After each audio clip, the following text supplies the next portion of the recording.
So, good evening, and thank you for attending the second talk in a series organised by Barts Health NHS Trust Archives and Museums, which aims to showcase research outputs using our collections. For those of you who aren't aware, we manage the records for around 30 hospitals and healthcare organisations that are or were active in East London and the City of London, providing an insight into almost 900 years of healthcare and medicine in the city. This evening, we're very pleased to present a talk by Iria Suárez Martinez, who undertook research in our collections in 2018, exploring children's hospitals in the East End of London. Iria currently works for an architectural practice in South London called A Small Studio, and she'll be starting a PhD at the Royal College of Art and the Victoria and Albert Museum later this year, called Designing Health, Urban Spaces for Sick Children, 1850 to 1914. We're obviously hoping that our collections will be useful for that research as well. And she can be found on Twitter at Health Designing, all one word. So before the talk gets underway, just a few basic items of housekeeping. The format for this evening will consist of a presentation by Iria, and then we'll have an opportunity for any questions at the end. If you do have questions, I'd encourage you to put those questions into the chat box, which you should be able to find on Zoom. Then at the end, we'll compile all of those questions and put them to Iria for response. So if everybody's ready to go, including you, Iria, most importantly, if you'd like to share your screen and start presenting. Yeah, perfect. Thank you. Yeah. You can just let me know if it's working. Yeah, okay. So, hello everyone. Firstly, thank you so much, Kate, Dan, and Claire, for giving me this opportunity to share my research and findings publicly. I'm going to start by explaining why this topic is important for me and what I'm trying to achieve. Then I will give a general context about the novelty of Victorian children's hospitals in London. I will introduce then the two particular case studies that I have researched in East London. And I will conclude by showing some of the amazing photographs and architectural plans that I found at the Barts Health NHS Trust archives, which unfortunately, due to the scope of the research, I couldn't include in my final work, but I really wanted to show you today. So, the reason why I'm interested in the history of the design of children's hospitals is because personally, I have a long-held fascination with the relationship between the design of hospital spaces, medical practices, and experiences of the patient, an interest which springs from my own experience of childhood hospitalization. Professionally, as a design historian and design practitioner, I believe in the importance of empirical research and understanding of historical context to shape design practice in the fields of architecture and urban planning. By bridging the two communities, history and design, through an exchange of methods, I intend to facilitate a dialogue between disciplines that can critically contribute to design decisions and reshape our relations. In particular, I'm interested in pushing forward conversations and projects that are in current trend about how child-friendly design and planning can save cities.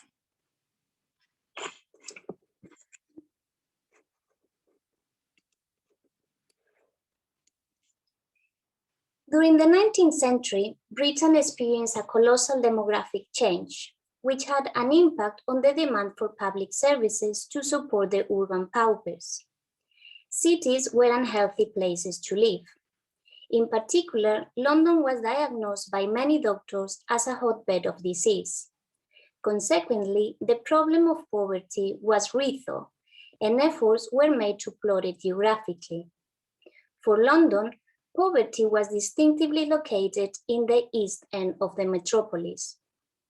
This disparity became the subject of investigation by the businessman and social researcher Charles Wood, who published Life and Labor of the People in London in 1889.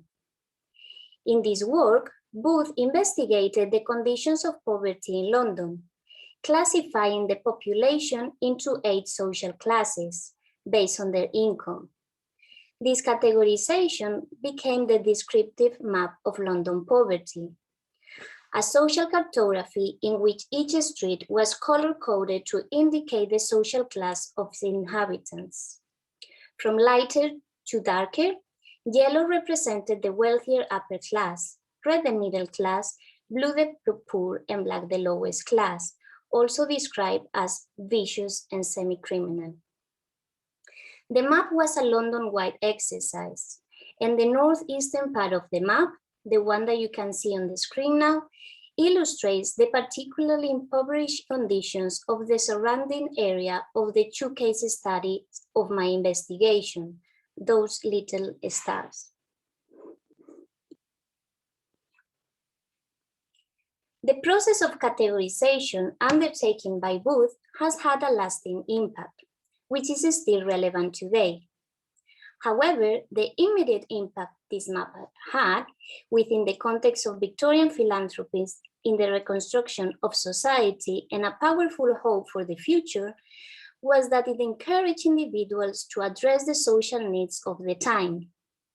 Influenced by the earlier ideas of the Enlightenment and the French Revolution on the social and economic value of individuals, this optimistic zeal rose to an exceptional range of public urban infrastructure, including lunatic asylums, special medical hospitals, residential hospitals, almshouses, and others.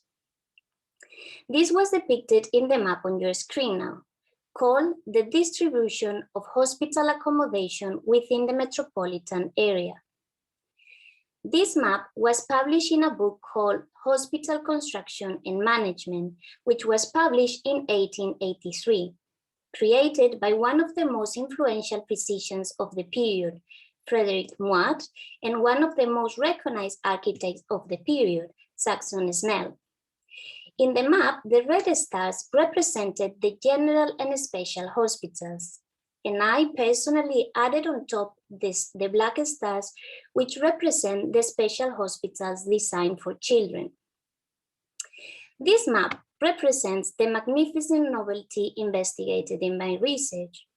During the 30 years between the foundation of the very first children's hospitals in London in Great Ormond Street, which was founded in 1852, and the publication of this map, 11 children's hospitals were established.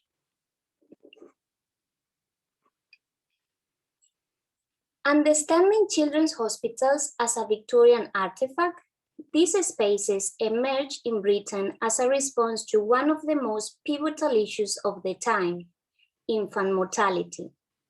The campaigning of social reformers, as well as the work of professionals in different disciplines, including medicine and architecture, led to the creation of a space that fulfilled the function of decreasing infant mortality. Based on this, I wanted to investigate how children's hospitals came to exist in the way we understand them today, a space for the investigation, cure, and treatment of children's diseases. A Better Childhood for All Children, Designing the Modern Space for Sick Children in East London, 1850-1900, is the title of my work, which investigates the sociocultural, economic, political, and technological circumstances that stimulated the burgeoning of 2 particular children's hospitals. Pursuing the core research question of what the relationship was between the founders, the designers, and the users of children's hospitals, the thesis investigates the foundation of the former Northeastern Hospital for Children, in the left, founded in 1867 in the district of Hackney, and the East London Hospital for Children, in the right, situated in the district of Tower of Hamlets, and founded in 1868. Both institutions had a very similar beginning. The founders were volunteering at the London Hospital in Whitechapel during the pandemic of Asiatic cholera in 1866. There, they met their partners with whom afterwards they founded the hospitals. Having seen so much distress and a great need for medical care in the area, both of the families decided to found these hospitals with their own savings, starting as a dispensary in rented houses. Faced with huge demand for their services, the families started to raise financial support for purpose-built hospitals, which were completed by the end of the century, and which are the ones that are shown on the screen now. The creation of these two hospitals signified a milestone in the social and urban history of London. Their foundation contributed to the improvement of conditions for sick children in the most deprived area of the city, at the same time enhancing the sanitary conditions of such an impoverished urban area. Also, they witnessed other significant changes, such as the involvement of female figures in the fields of medicine and architecture, and the interrelationships between different classes that contributed to the development of these two institutions.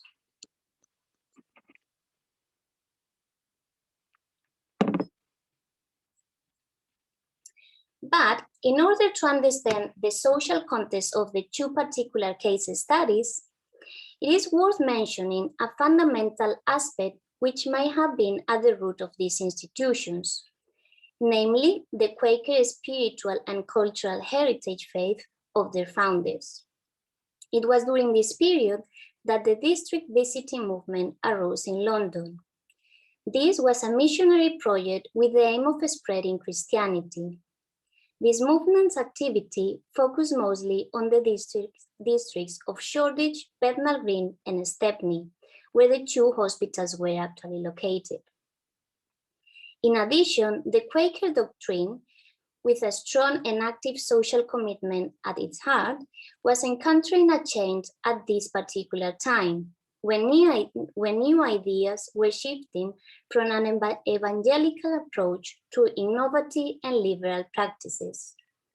It might be suggested that the foundation of these hospitals had a special connection with new ideas on how to practice the doctrine.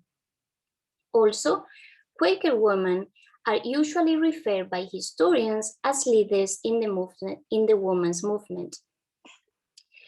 During this period, key advancements in both the position of women in society and the medical profession were taking place.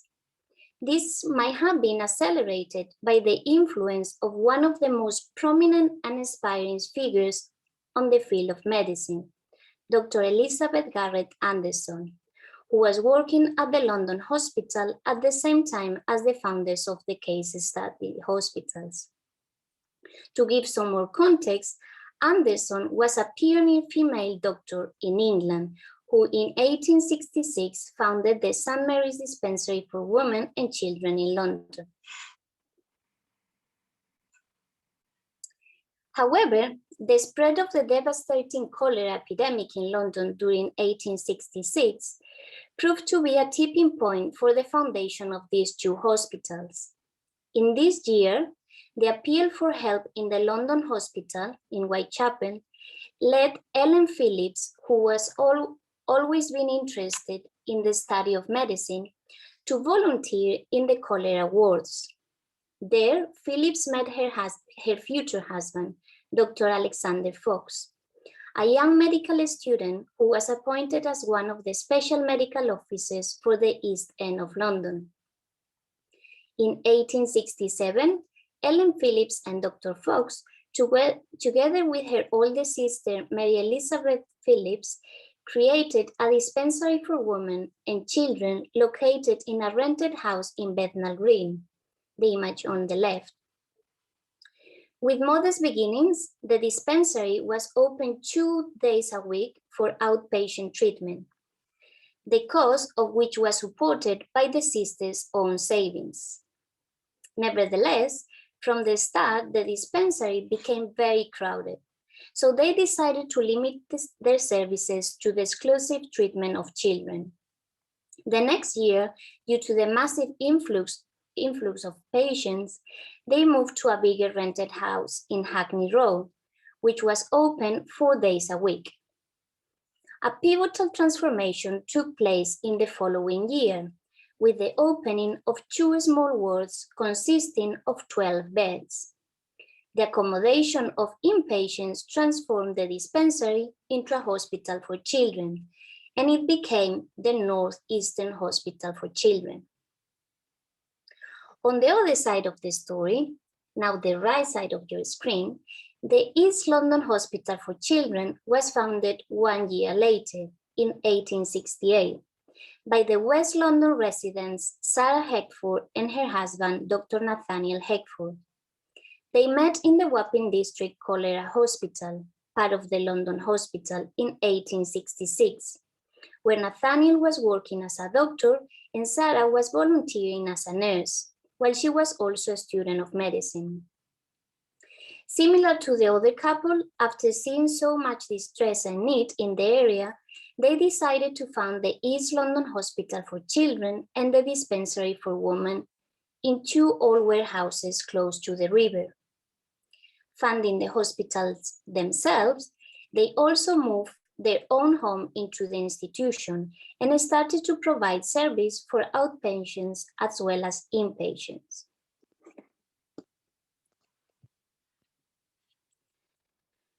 Both hospitals kept growing due to the philanthropic support generated by appeals and other marketing strategies that emerged over the years. Apart from the printed appeals, there were other forms of fundraising, such as annual dinners and bazaars, in which royalty started to be involved, as you can see on the illustration. Their success was also maintained by the support of other public figures who play a key role in reinforcing the credibility of the institutions. In case of the East London Hospital for Children, it was Charles Dickens, the most prominent supporter, and at the very beginning of its existence contributed writing about the positive impact of the hospital on the district. In the case of the Northeastern Hospital for Children, Oscar Wilde contributed a poem to a book consisting of stories, poems, and illustrations by a variety of authors and artists. Nevertheless, the most important financial support was the regular annual subscription. In order to advertise all of these possibilities, appeals were printed and issued in newspapers, journals, and magazines, and an annual report was published and distributed among the benefactors.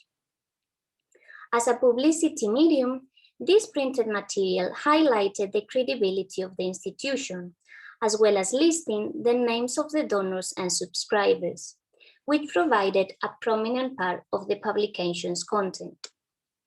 In return, subscribers were entitled to recommend a certain number of the patients to be treated in the hospital, a privilege that allowed the patient to attend a consultation without paying a fee, as a very small contribution normally had to be made in order to be treated. The number of recommended patients depended on the amount donated. However, the inpatient admissions were taken at the discretion of the doctor.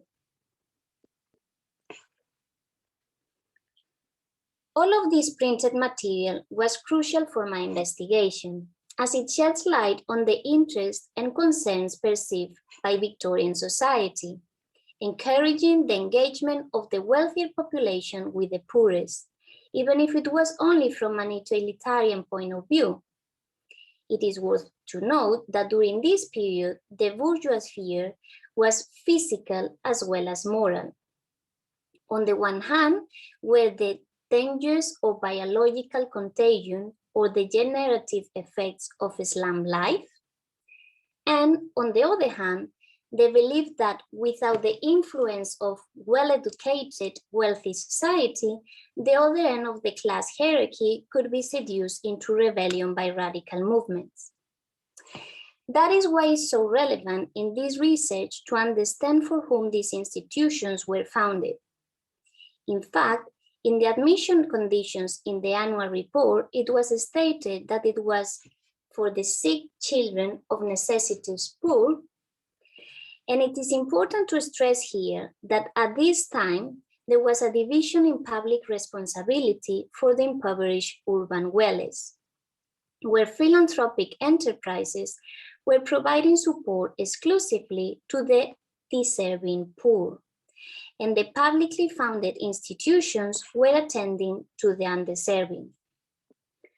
Usually, the pressure of being a respectable citizen was an issue that in itself exacerbated the conditions of the illness, forcing impoverished families to maintain an unhealthy lifestyle.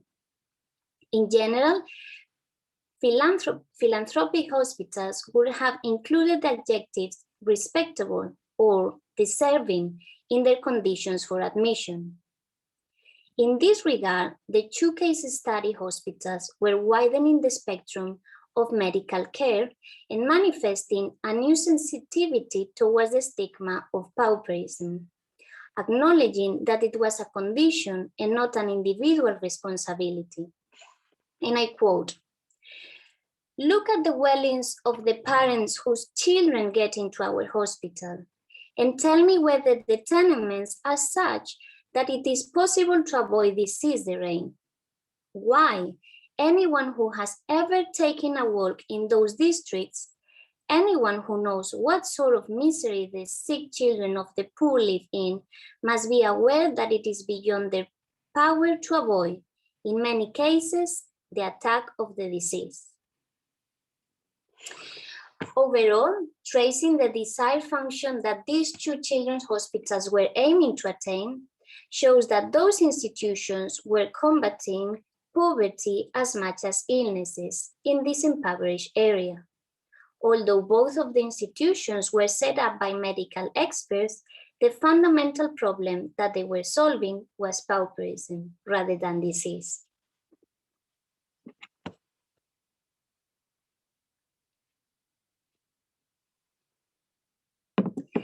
In terms of the design of those hospitals, their design was following one of the most distinguished and complete guidelines on hospital design, Notes on Hospitals.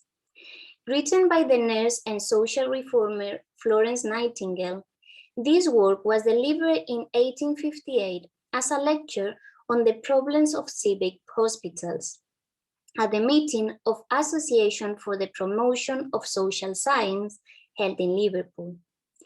The guidelines prescribe every detail that was considered requisite to create an efficient hospital, from the division of its space in pavilion wards to the materials that ought to be used within the wards.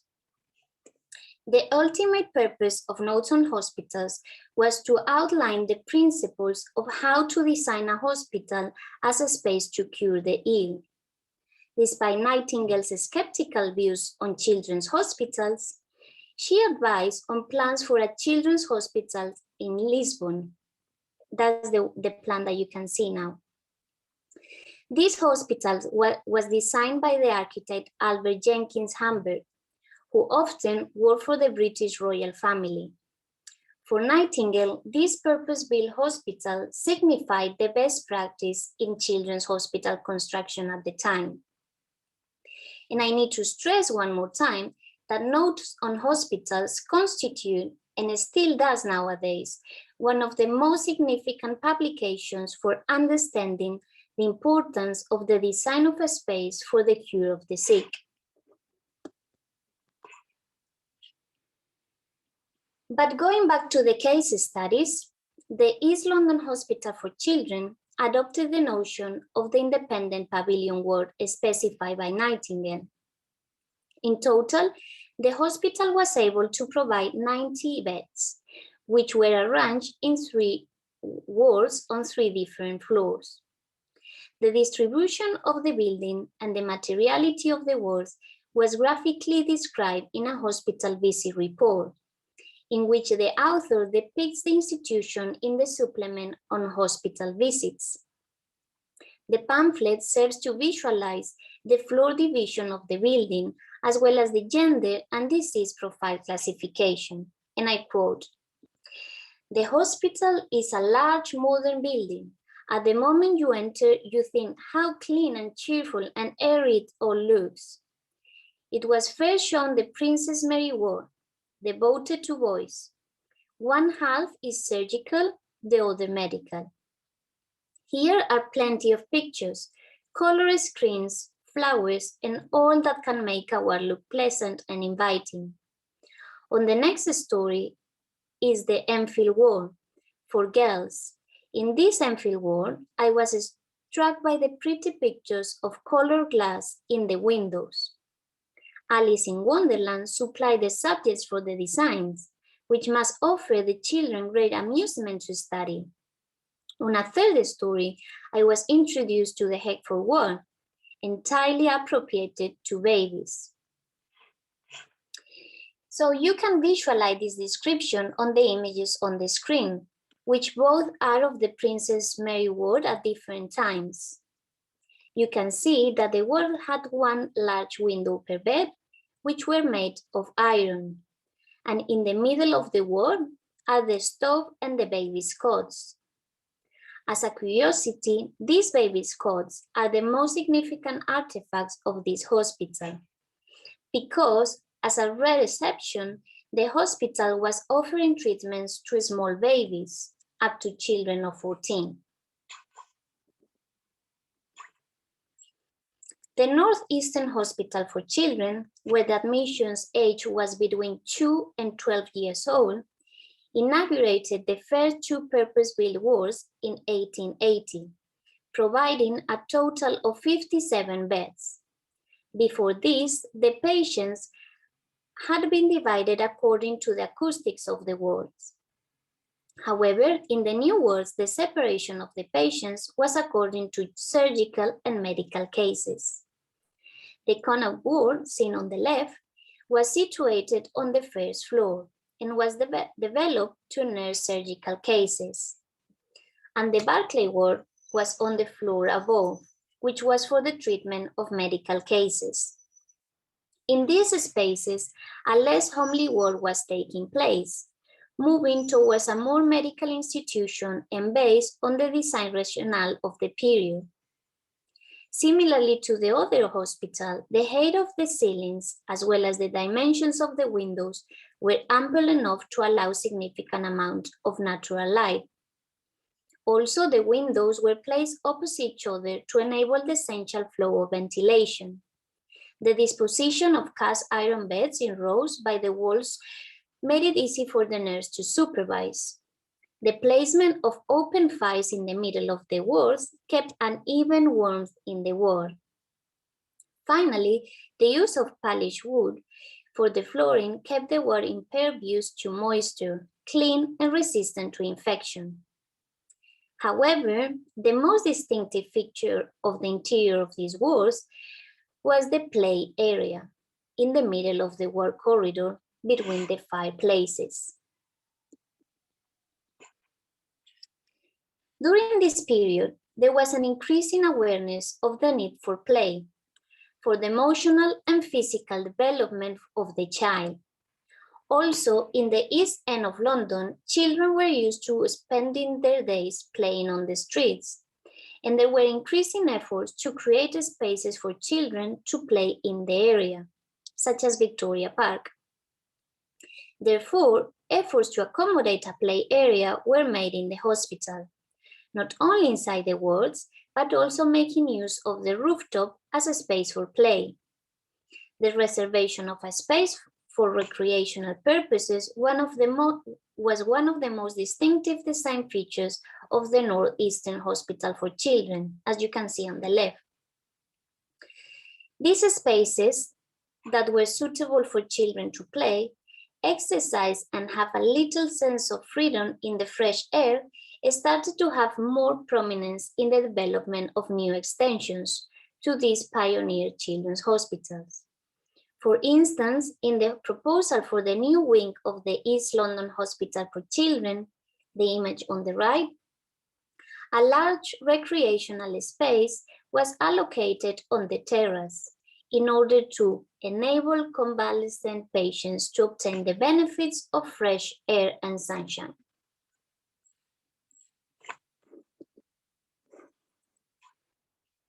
To conclude, and based on this brief summary of my research, we have seen that at the time that children's hospitals were first established, there was an effort to construct a home-lit atmosphere. However, with the beginning of the 20th century, a much more sterilized space was created based on the research of professionals in architecture and medicine, which was applied to designing a simple and efficient children's hospital. Moving fast forward, you can see on the screen the evolution of those hospitals later on, with the beautiful photographs and architectural plans that you can find at the Barts NHS Trust archives from the 20th century. The novelty of considering the atmosphere of the space during the healing process was also influential across a broader urban issue, the disease of pauperism, which was particularly prevalent in East London.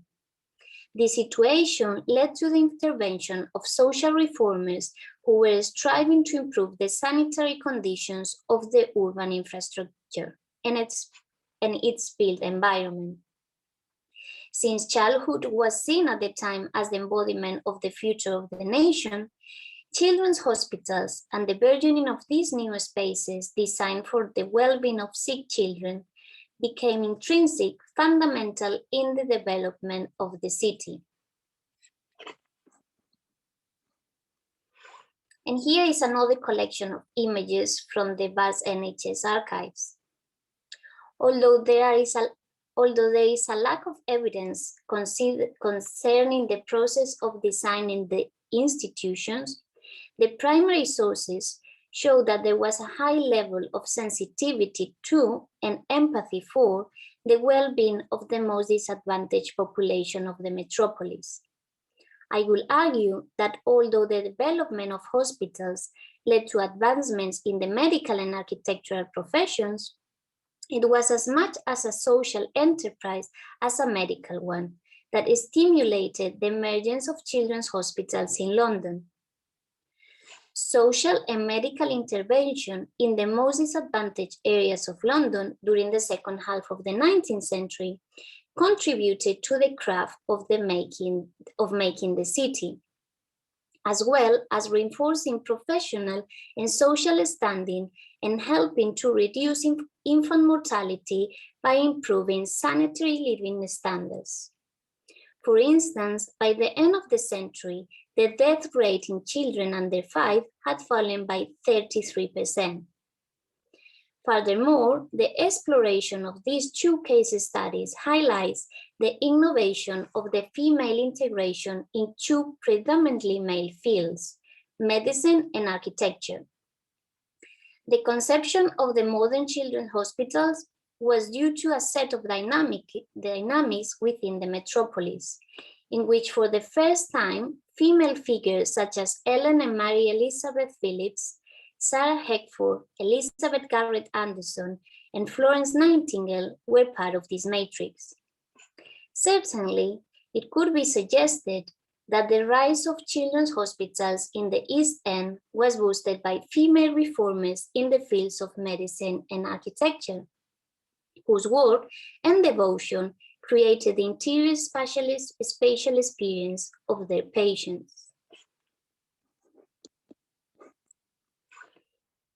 For those ones wondering where are those hospitals nowadays, the afterwards story is that in 1942, the East London Hospital for Children was amalgamated with the North Eastern Hospital for Children in Hackney Road, under the name of the Queen Elizabeth Hospital for Children. Later, in 1994, This Queen Elizabeth Hospital for Children was amalgamated with the Great Ormond Street Hospital, and the building was converted into flats in 2018, as you can see in the image. The remaining building of the East London Hospital for Children in Tower of Hamlets was sadly demolished in 1967. However, in a more positive note, it is worth mentioning that two of the pioneer hospitals from the second half of the 19th century, the Great Ormond Street Hospital and Evelina's London Children's Hospital, still remain and function as leading children's hospitals. And as a final thought, I just want to mention that COVID-19 has made the whole global population acutely aware of hospitals and medical environments. We as a public are more conscious about the ways that design and environment shape the experiences of the patient, as well as we are perhaps particularly more focused on how medical treatment feels than ever before. This is my personal motivation to keep researching this topic further, and from September, as Dan mentioned, I will keep researching this topic in a PhD to keep stimulating other projects and conversations about well-being and design. So please contact me if you have a project, ideas, or just want to discuss the topic. Thank you so much for listening.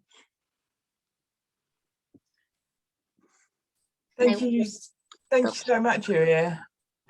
Just to introduce myself, I'm Kate. I'm one of the other archivists at Barts Health, and I just want to say thank you so much for a really interesting talk. It's always great to hear from our researchers about records that we maybe know in a bit less detail, and it's really nice to see images from other archives as well. So I'm going to just put a couple of questions to you. I've got one starting off from Anna, who's asked if you can give any information about where children from wealthy families would be treated, because obviously these were hospitals that were set up for pauper children. Would there have been similar institutions for wealthier children also? Well, at that time, wealthier people wouldn't go to hospitals. The doctor would come to their house. So it wasn't a common practice to go to a space, also because there was fear of going to a hospital and get another illnesses. That's why it was many medical people they were skeptical about children's hospitals because they would think that it was dangerous actually, because they could pass the illness to other children. So I never saw a record of a wealthier child going, because it wasn't also a common practice, I would say. Thank you. I mean, certainly working within an NHS trust at the minute, it's really interesting how much some of the conversations about the effect of poverty on health are still echoed today. Yeah, totally. I've got a question from Chris Derritt here, who has asked, when were open balconies first used in children's hospitals?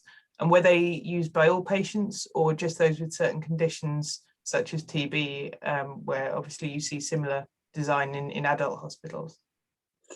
Well, in this period, I think these balconies was part of the building that they were rented already. So those that we saw, it wasn't purpose built.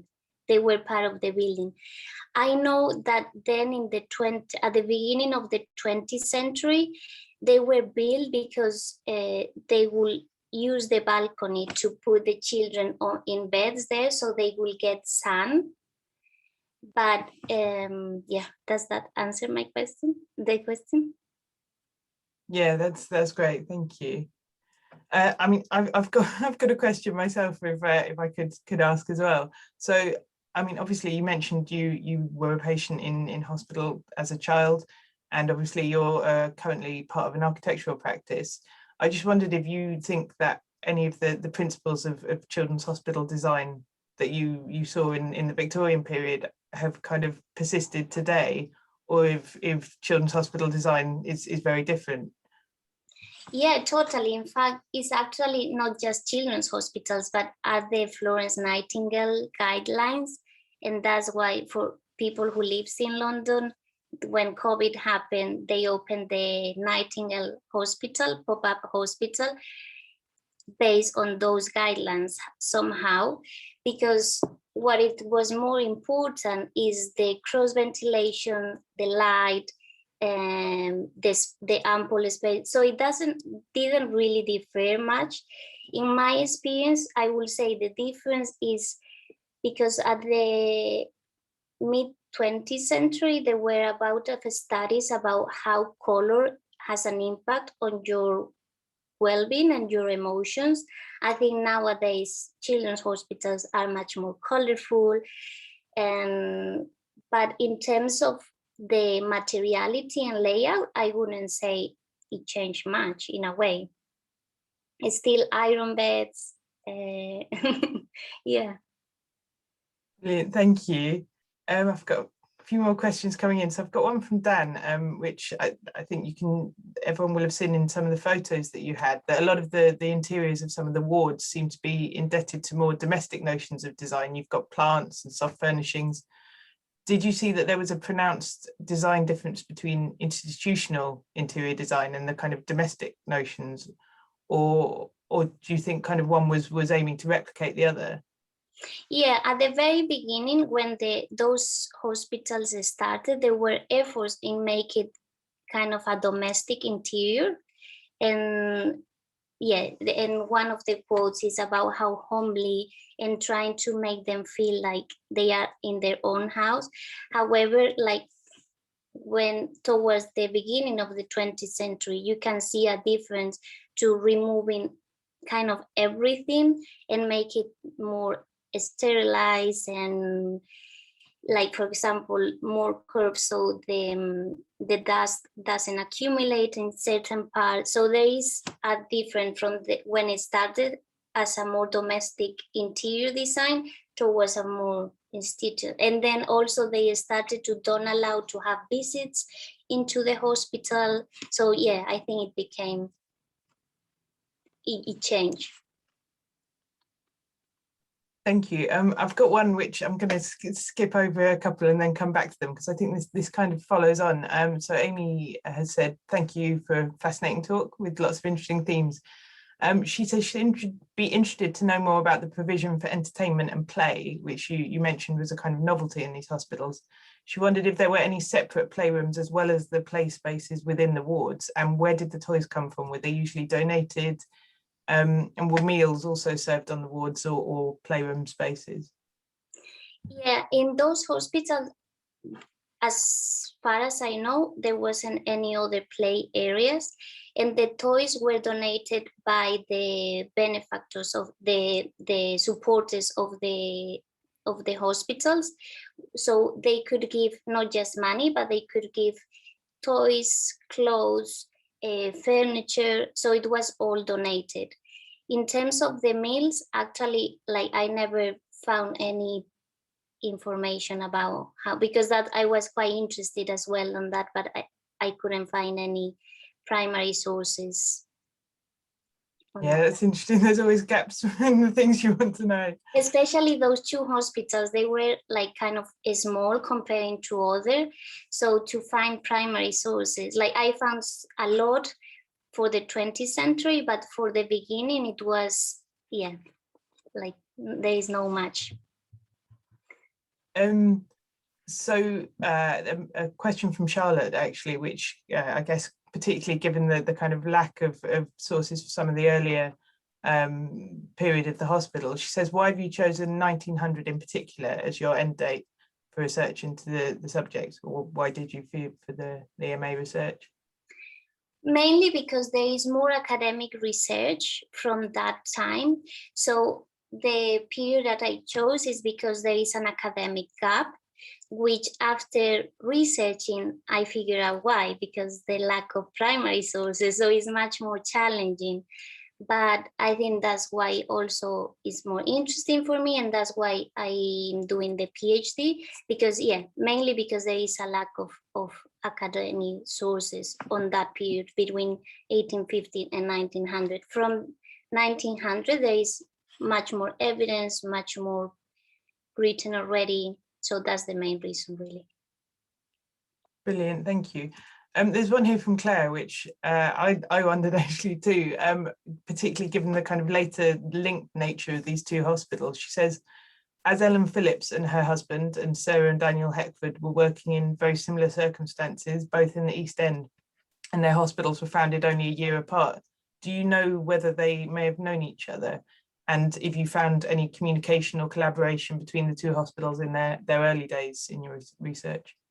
Yeah, definitely. They knew each other and they are referenced. They are actually kind of a biography about Sarah Heckford. Now I can't remember because the research was a few years ago, actually. But definitely they knew each other and they refer. I believe Anderson came to the hospital, to the East London Hospital. I think, they were all connected, and definitely there was a relationship there. Now I can't remember exactly how much, but there was. Not with, I don't know with Florence Nightingale though. Thank you. So that's all the questions that we had. I mean, I just want to reiterate, thank you so much for sharing your research with us. We're looking forward to hopefully having you back in the archives again soon when you start your PhD. I'll just give anyone with any final questions a last chance to raise them. So lots of people saying thank you very much. So thank you very much again, and we will end there. Thank you. Thank you, everyone.